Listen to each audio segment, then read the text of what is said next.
Salary के सहारे ही asset बनाना चाहते हैं। जब उनकी वेल्थ बढ़ती है तो वे किस तरह से अपनी सक्सेस को मापते हैं?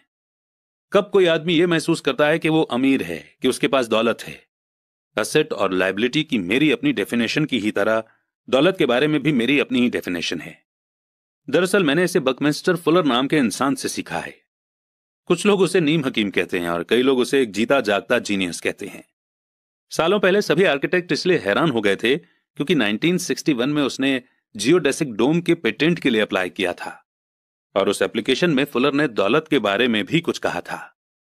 पहले तो उसका ठीक ठाक मतलब समझ में नहीं आया था, पर उसे कई बार पढ़ने के बाद इसका मतलब समझ में आने लगा। दौलत किसी आदमी की वो एबिलिटी या काबिलियत है जिसके सहारे वो आगे आने वाले इतने दिनों तक जिंदा रह सकता है। यानी अगर मैं आज काम करना बंद कर दूं तो मैं कितने समय तक जिंदा रह सकता हूं। ये नेटवर्थ की तरह नहीं है जो आपके एसेट और लायबिलिटी के बीच का फर्क है। हर इंसान को लगता है कि उसके पास जो सामान है वो बहुत कीमती है, पर इस डेफिनेशन से सचमुच सही असेसमेंट किया जा सकता है?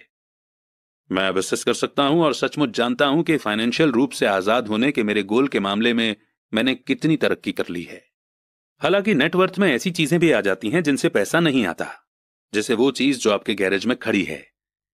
दौलत का सीधा सा हिसाब यह है कि आपका पैसा कितना पैसा बना रहा है और इसीलिए आप फाइनेंशियल रूप से कितने दिनों तक जिंदा रह सकते हैं। दौलत दरअसल असेट के कॉलम की कैश फ्लो के लायबिलिटी वाले कॉलम के साथ तुलना है। एक एग्जाम्पल लेते हैं। मान लीजिए कि मेरे पास हर महीने में अपने एसेट से 10,000 रुपए कैश आ रहा है और मेरा खर्च हर महीने 20,000 रुपए है।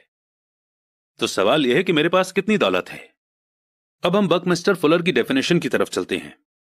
उनके डेफिनेशन के हिसाब से मैं कितने दिनों तक जिंदा रह सकता हूं। अगर हम एक महीने में 30 दिन मान लें तो इस डेफिनेशन के हिसाब से मैं 15 दिन तक जिंदा रह सकता हूं।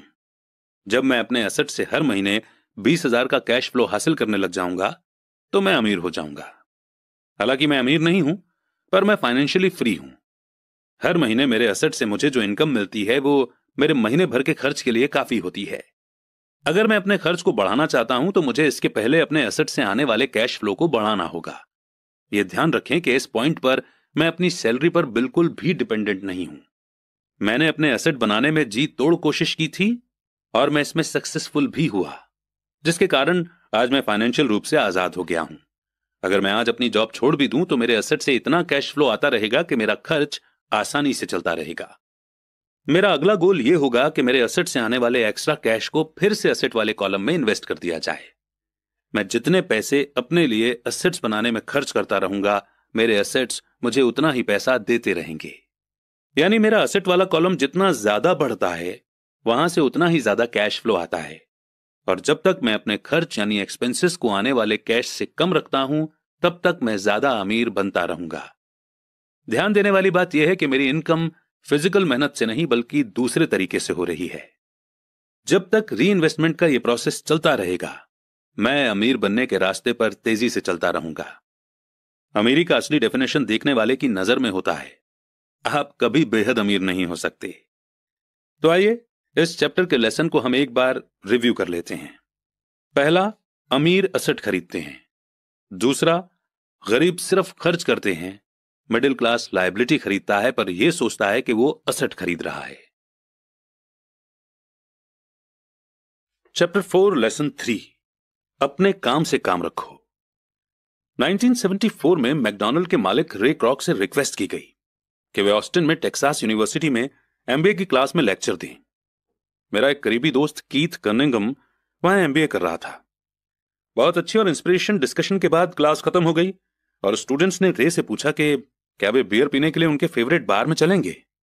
इसके लिए रे तैयार हो गए। जब सब लोगों के हाथ में बियर आ गई तब रे ने पूछा, क्या तुम स्टूडेंट्स को पता है कि मेरा असली बिजनेस क्या है?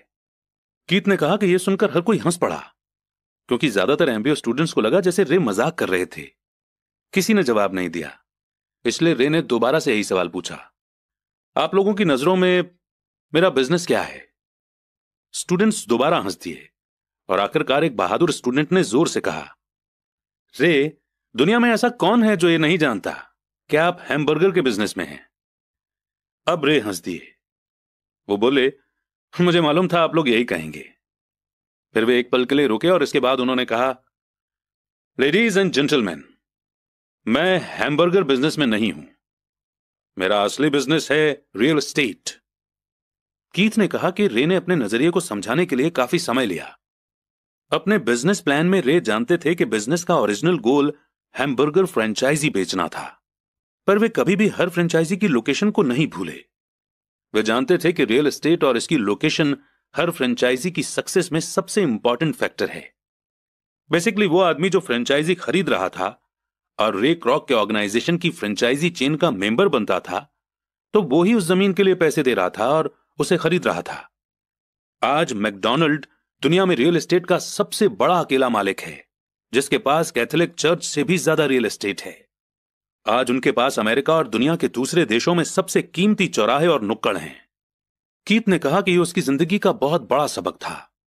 आज कीथ के पास कार धोने का बिजनेस है, पर उसका असली बिजनेस है कार धोने के गैरेज के नीचे का real estate.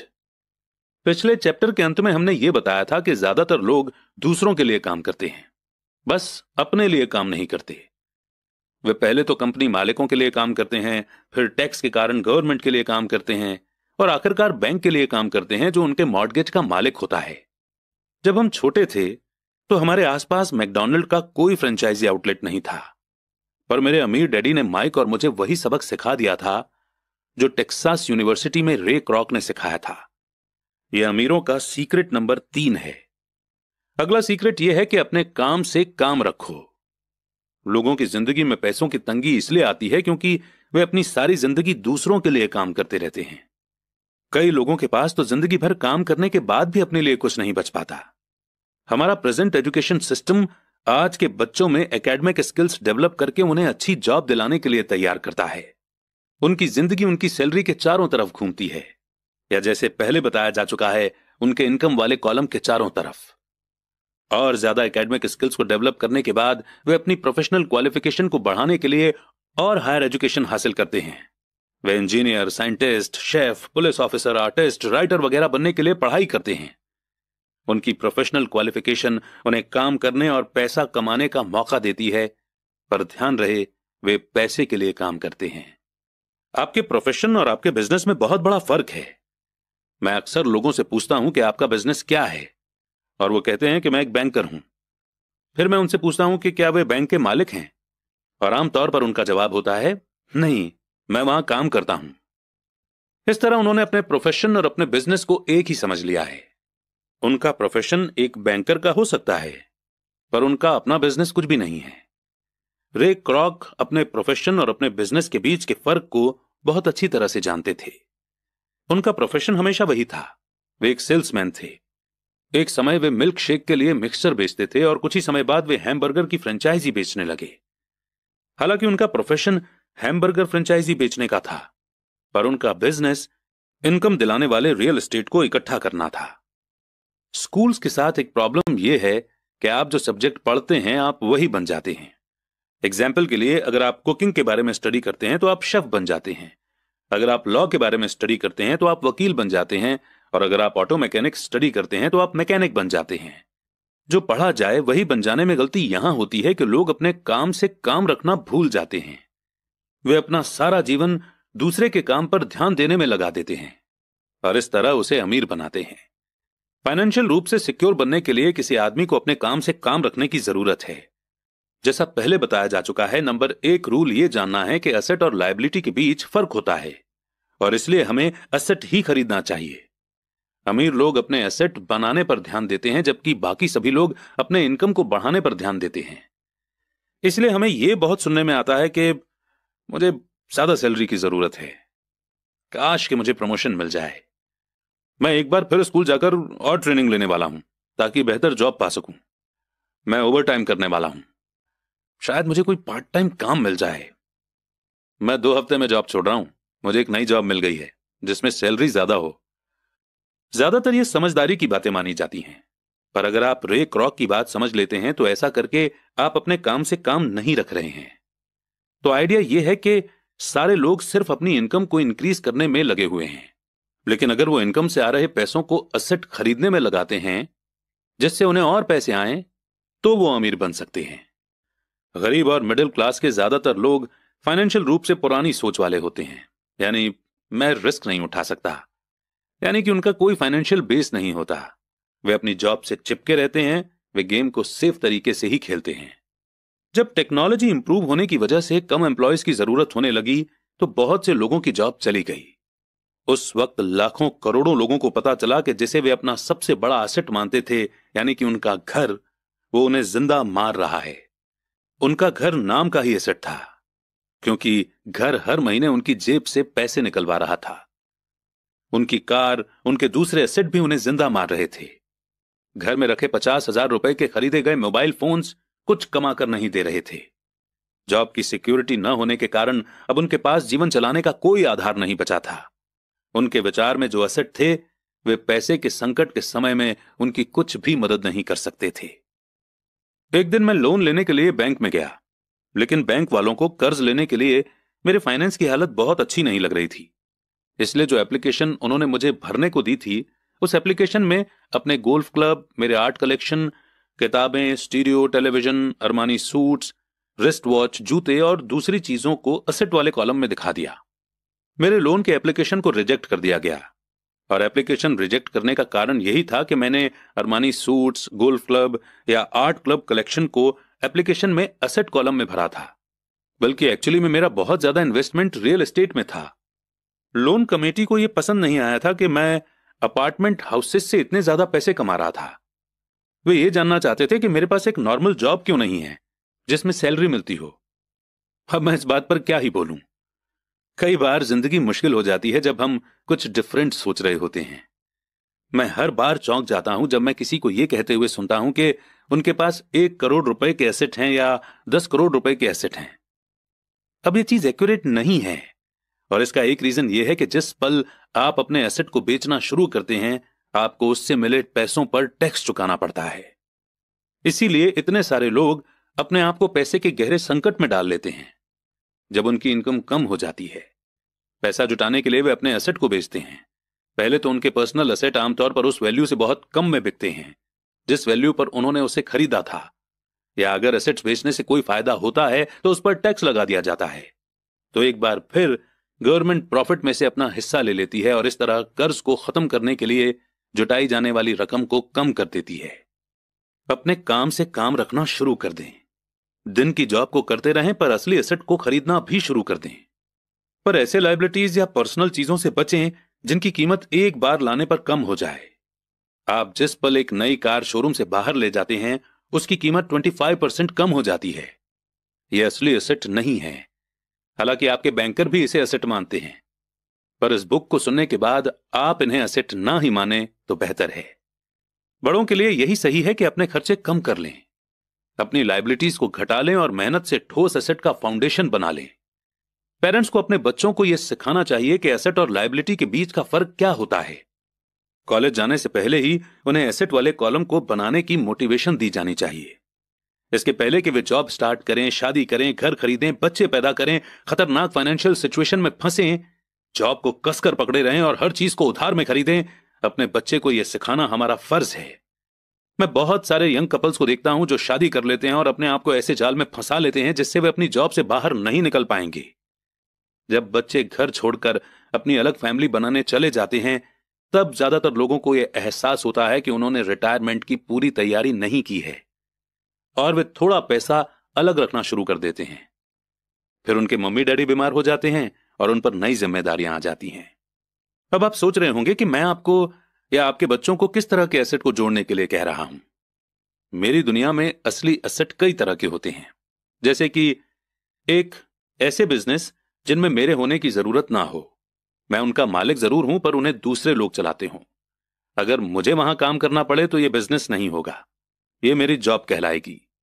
2 stock, 3 bond, 4 mutual fund, 5 income देने वाला real estate, 6 notes, 7 intellectual property जैसे म्यूजिक, स्क्रीन प्ले, पेटेंट वगैरह से मिलने वाली रॉयल्टी, 8 और ऐसी हर चीज जो कीमती है, जो पैसे कमा कर देती है और जिसकी वैल्यू बढ़ जाती है और जिसका एक रेडी मार्केट है। जब मैं छोटा था तो मेरे पढ़े लिखे डैडी ने मुझे एक सिक्योर जॉब ढूंढने की सलाह दी। दूसरी तरफ मेरे अमीर डैडी ने मुझे ऐसे एसेट्स को इकट्ठा करने की सलाह दी जिन्हें मैं पसंद करता था। उन्होंने मुझसे कहा कि अगर तुम इन्हें पसंद नहीं करते हो तो तुम इनका ध्यान नहीं रख पाओगे।